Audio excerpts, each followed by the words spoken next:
말씀은 요한복음 11장 25절부터 27절까지 말씀입니다. 같이 보겠습니다. 예수께서 이르시되 나는 부활이요 생명이니 나를 믿는 자는 죽어도 살겠고 무릇 살아서 나를 믿는 자는 영원히 죽지 아니하리니 이것을 내가 믿느냐. 이르되 주여 그러하이다. 주는 그리스도시요 세상에 오시는 하나님의 아들이신 줄 내가 믿나이다. 아멘. 다 같이 일어나서 찬양합니다. 여호와가 너를 항상 인도하여 메마른 곳에서도 내 영혼을 만족하게 하며 내 뼈를 견고하게 하리니 너는 물된 동산 같겠고 물이 끊어지지 아니하는 샘 같을 것이라. 여호와가 나를 항상 인도하여 메마른 곳에서도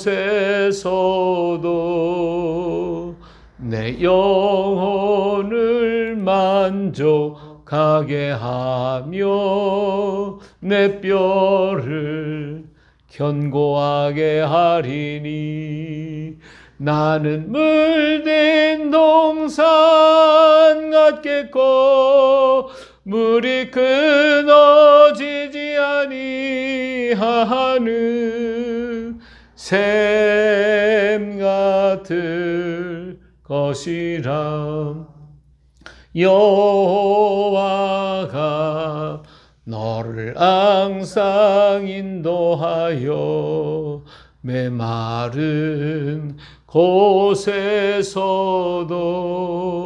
내 영혼을 만족하게 하며 내 뼈를 견고하게 하리니 너는 물된 동산 같겠고 물이 끊어지지 아니하는 샘 같을 것이라. 샘 같을 것이라. 아멘. 네, 오늘 말씀은 부활과 생명 예수입니다. 부활과 생명 예수. 오늘 말씀의 포인트는 예수께서 이르시되 나는 부활이요 생명이니 나를 믿는 자는 죽어도 살겠고 무릇 살아서 나를 믿는 자는 영원히 죽지 아니하니 이것을 네가 믿느냐 하는 말씀이에요. 자, 예수님께서 말씀하셨죠. 뭐라고 했어요? 나는 뭐하다? 부활이요 생명이라 이렇게 말씀하셨습니다. 자, 그러면 이 말씀, 이 부활이라는 뜻이 뭐냐? 이 부활이라는 것은 죽은 자가 어떻게 하는 거예요? 다시 사는 거. 이게 부활이에요. 죽은 자는 어떤 거냐? 죽은 자는 몸이 죽은 자가 있어요. 나서 또 예수님도 몸이 죽었어요. 영이 죽은 자가 있어요. 가룟 유다, 가인 이런 사람들 사실은 하나님 말씀을 전했어도 못 알아듣고 알지도 못하고 깨닫지 못해서 이게 영이 죽은 자. 혼이 죽은 자. 지혜와 지식이 없는 자. 지혜도 없고 지식도 없어서 그래서 깨닫지 못하는 것이 혼이 죽어 있는 상태예요. 자, 그러면 이러한 죽은 자가 있는데 부활은 이렇게 이런 곳에서 어떻게 죽었던 곳에서 살아난 것, 이런 자리에서 다시 살아나는 것이 바로 부활이에요. 그럼 인간은 왜 이런 죽음의 자리에 있는가? 왜 인간은 죽어야 하나 하는 게 이제 문제죠. 왜 우리는 부활이라고 하는 이런 얘기를 하고 예수님이 부활이요 생명이라고 말씀하셨을까? 인간이 죽음이 왜 왔을까라고 하는 거죠. 첫째요, 인간의 죽음은 죄 때문에 왔어요. 죄 때문에 죽게 됐어요. 자, 로마서 6장 23절에 보니까 죄의 싹은 뭐요? 사망이요. 하나님의 은혜는 그리스도 예수 우리 주 안에 있는 영생이라고 있는데 죄의 싹은 사망이거든요. 그래서 창세기를 가서 보니까 모두 죽었다로 맞지. 창세가가 아니고 창세기인데 마지막 절을 가서 읽어보면 요셉 같은 그 의로운 사람도 죽어서 장사 지냈다라고 끝나서 죽어요. 그래서 창세기는 정말 세상을 하나님이 아름답게 창조하셨는데 그 창조하신 그 결론이 뭐냐? 끝할 때 인간은 죄로 말미암아 죽게 됐다라고 하는 것이죠. 근데 이 죽음이라는 게 뭐야? 어떻게 죽은 거지? 다 그냥 아무것도 할 수 없는 죽어 있는 그런 상태, 아무것도 할 수 없는 그런 상태냐? 이거는 죽음의 다른 형태를 나타내는 게 출애굽기예요. 출애굽기에서는 이 죽음이라는 것은 노예로 표현을 했어요. 노예로 표현을 해가지고 그래서 이스라엘 민족이 바로의 노예 생활을 했다. 인간이 오늘 죽었다는 것은 뭐냐? 사탄의 노예가 돼가지고 그에 끌려다니고 있는 그 모습. 노예 생활을, 사람들이 이렇게 노예 생활을 하고 있어요. 어떤 사람은 뭐 술의 노예가 되고, 어떤 노름의 노예가 되고, 어떤 게임의 노예가 되어 있고, 어떤 사람은 마약의 노예가 되어 있고, 여러 가지 노예로 돼서 지금 살아가고 있어요.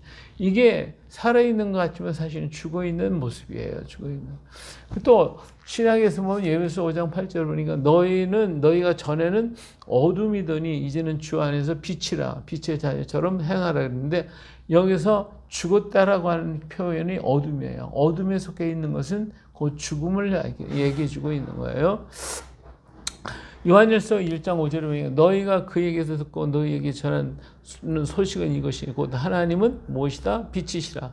그에게는 어둠이 조금도 없으시다는 것이다. 그래서 하나님은 생명이기 때문에 어둠이 없어요. 근데 어둠에 있다고 하는 것은 곧 뭐냐? 죽었다는 표시예요.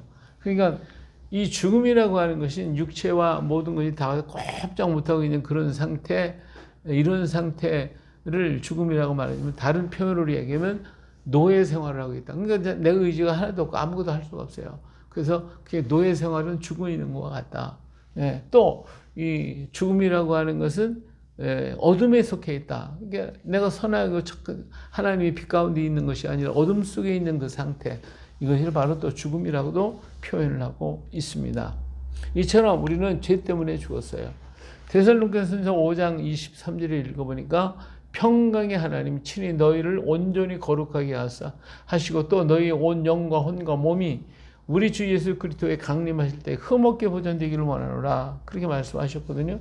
그러니까 죽은 우리들의 영이 이제는 살아서 온 영과 혼과 몸이 잘 보존되어서 우리 주님 오시는 그날 이때까지 잘 보존되기를 원하노라고 바울 사도는 데살로니가 교회를 위해서 기도하고 있는 것을 볼 수가 있죠. 이처럼 오늘 우리가 나의 영과 혼과 육이 정말 건강하고 흠이 없이 잘 보존됐다. 우리 예수님 오시는 날 주님을 맞이할 수 있는 우리가 되어줄 수 있기를 여러분을 축복합니다.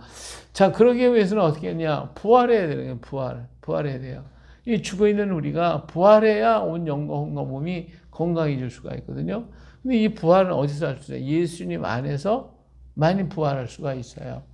요한복음 3장 3절을 보니까 예수께서 대답하여 이르시되 진실로 진실로 내게 이르노니 사람이 뭐하지 않으면 거듭나지 아니하면 하나님 나라를 볼 수가 없다고 했어요. 이 부활이라고 하는 다른 의미가 또 뭐야? 부활이라고 하는 것은 죽음에서 살아나는 건데 이 죽음에서 다시 살아났다고 하는 표현을 여기서는 요한복음에서는 거듭나는 거다. 옛사람은 죽고 새롭게 태어나는 것이다. 이렇게 표현을 하고 있어요. 그래서 예수님 안에서 부활할 수가 있음을 여기서 요한복음 3장 3절에 예수님께서는 거듭나야 된다 말씀하셨어요. 자, 요한복음 3장 16절에 보니까 하나님의 세상을 저처럼 사랑하사 독생자를 주셨으니 이는 그를 믿는 자마다 멸망하지 않고 영생을 얻게 하려 하심이라. 멸망받는다고 하는 그 자체가 죽어 있는 거예요. 죽어 있는 거예요. 근데 이 멸망하게 되는 그들을 예수님이 오심으로 독생자를 주셨으므로 영생을 얻게 됐으니까 바로 예수님 안에서 부활할 수가 있다. 살아날 수가 있다라고 우리에게 말씀해 주고 있죠.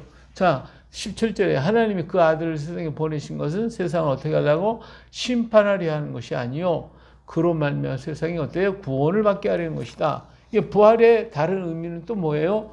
구원받는 거예요. 구원받는 거. 하나님 안에서 건짐을 받는 것이다. 그래서 이것이 바로 구원이요, 거듭남이에요. 이 구원의 모습을 구약에서는 홍해를 건너므로써 홍해를 지나가는 그 모습으로 표현을 했고, 신약에서는 오순절 사건으로 나타난 성령의 강림의 역사를 통해서 죽었던 영혼들이 다시 살아나는 그런 모습으로 나타내주고 있습니다. 그래서 오순절 이전까지는 이들은 죽음의 자리에 머물러서 그냥 두려워 떨고 여러 가지로 힘들어했지만, 오순절 성령 받고 난 다음에 그들은 산자가 되어서 생명의 역사를 일으키고 있는 것을 볼 수가 있습니다. 이처럼 우리는 예수님 안에서 거듭날 수 있고, 예수님 안에서 생명을 얻고, 예수님 안에 구원을 얻게 되는 것을 알 수가 있습니다. 그래서 예수님은 부활이시다. 그 부활을 우리가 체험하는 우리가 되어야 할 것입니다. 그래서 이제 우리 산자가 됐으면 우리는 어떻게 되냐? 언제나 예수의 이름으로 행하게 되어집니다. 예수님의 이름으로 어떤 일이든지 행할 수 있도록 하나님께서는 산자에게 주신 것이 뭐냐? 예수님의 이름이에요. 요한복음 17장 6절에 보니까 세상 중에서 내게 주신 사람들에게 내가 아버지의 이름을 나타내었으며 나이다 그들은 아버지의 것이었는데 내게 주셨으며 라고 했어요. 여기서 내게 주신 사람들에게 내가 누구의 이름은 아버지의 이름을 나타냈다. 이 아버지의 이름이 바로 뭐냐? 예수 그리스도의 이름이에요. 예수라는 이름이에요. 그 이름을 가지고 살라고 해요. 그들은 아버지의 말씀을 지켰다 그랬으니까 하나님의 말씀을 가져야 됩니다. 그러면 우리 하나님께서 예수님의 이름을 가지고 살아가는 사람을 어떻게 한다? 지켜주신다고 했어요. 17장 12절에 보니까 내가 그들과 함께 있을 때 내게 주신 아버지의 이름으로 그들을 보존하고 지켰다. 예수님께서 누구를 지켜주셔요? 예수님의 이름을 가지고 있는 사람. 그 이름으로 지켜주시니까 예수의 이름을 붙들고 있는 사람은 구원받을 수가 있습니다. 바다에서 우리가 구명보트를 타고 있어야 되는 거지. 붙잡고 있으면 살 수 있어요. 이 마찬가지로 오늘 이 세상에서 우리는 누구의 이름으로? 예수님, 아버지의 이름. 그러니까 예수님에게 주신 그 아버지의 이름으로 보존하여 지켜줘야 되니 우리를 지켜주시고 보존해 주신다고 했어요. 그 중에 하나도 멸망하지 않고 다만 멸망의 자식뿐이오니 이는 성경을 응하게 함이라고 했으니까 예수의 이름을 붙들고 있는 사람 하나도 멸망당하지 않고 다 구원을 받을 수가 있습니다. 할렐루야. 또 예수의 이름을 가지고 뭐하면 구하라고 그랬어요. 세상에 살아가는데 우리 산자는 얻어야 돼요. 가질 게 있어야 돼. 먹어야 되고 마셔야 되고 입어야 되고 행할 게 많습니다.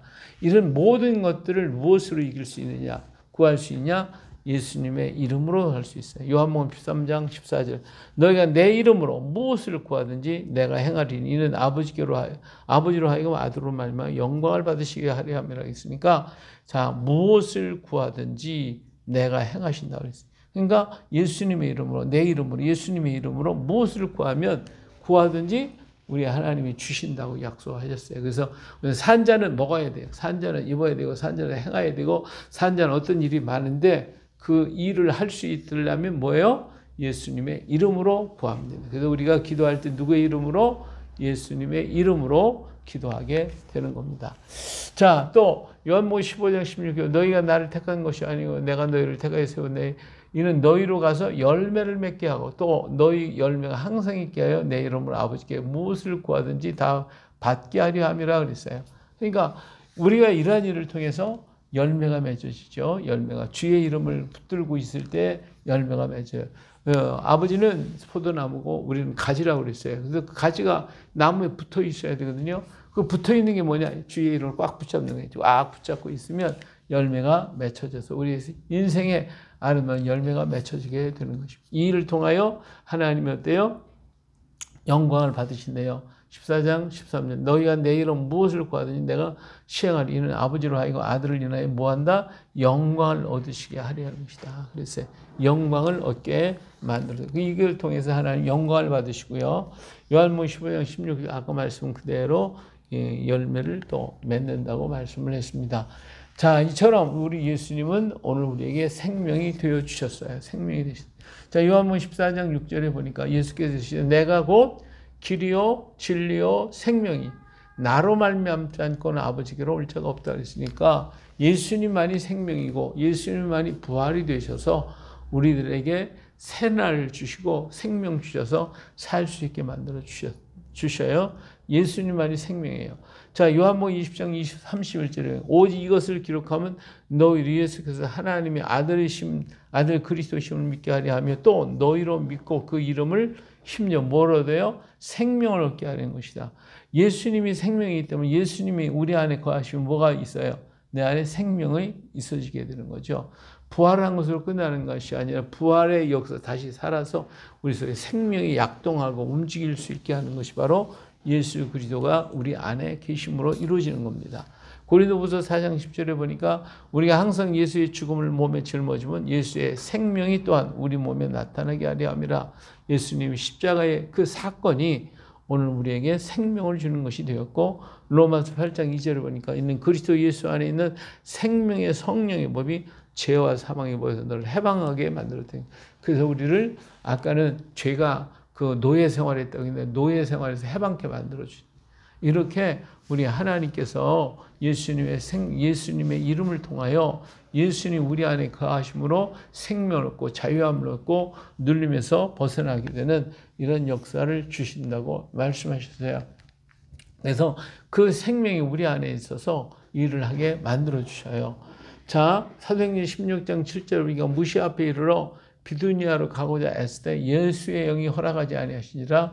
예, 주님의 영이 우리 안에 있어서 어떤 일을 할 때마다 이렇게 하게 저렇게 하라고 할 수 있도록 가르쳐 주셔요. 그러니까 바울 사도가 지금 아시아로 막 가려고 하니까 하나님 영이 가지 못하도록 계속 막으셨어요.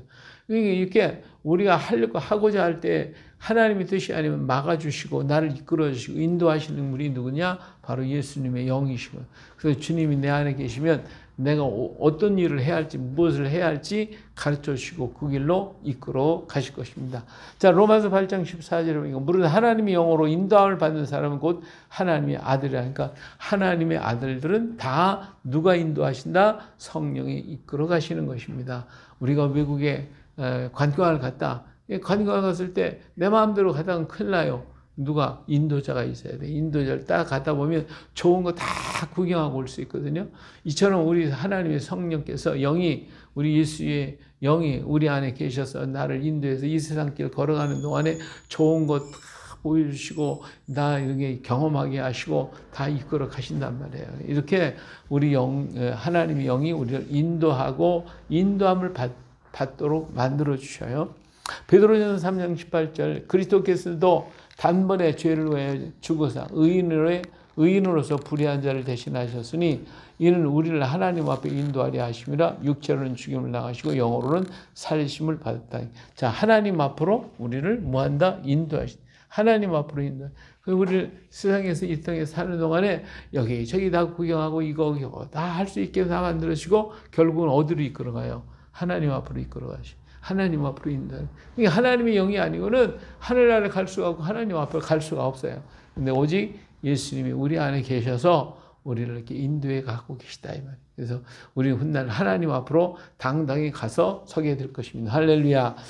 또 주의 영으로 인도함을 받는 대로 순종하여 주의 복을 받아 누리는 우리가 되어야 되겠죠. 이처럼 하나님의 예수 그리스도께서 내 안에 생명이 되셔서 우리를 인도하시고 때로는 허락하고 가게 하시고 가지 못하게 막으시기도 하시고 우리를 이끌어 가시며 여러 일을 하도록 그렇게 하고 계시는데 오늘 우리는 어떻게 해요?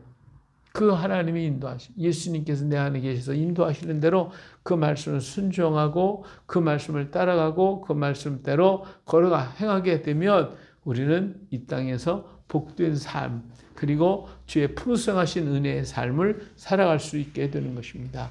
이처럼 오늘 우리가 날마다 순간마다 예수님은 부활이 되시고 그래서 나를 부활시켰으니까 그 생명이 내 안에 계셔서 그 생명이 나를 이끌어 가시는 대로 순종하며 걸어가서 이 땅에서 축복받고 하나님께 영광이 되고 귀한 열매가 주렁주렁 맺혀지는 은혜의 삶이 오늘 우리의 모든 삶이 되시기를 예수님의 이름으로 축복합니다. 할렐루야.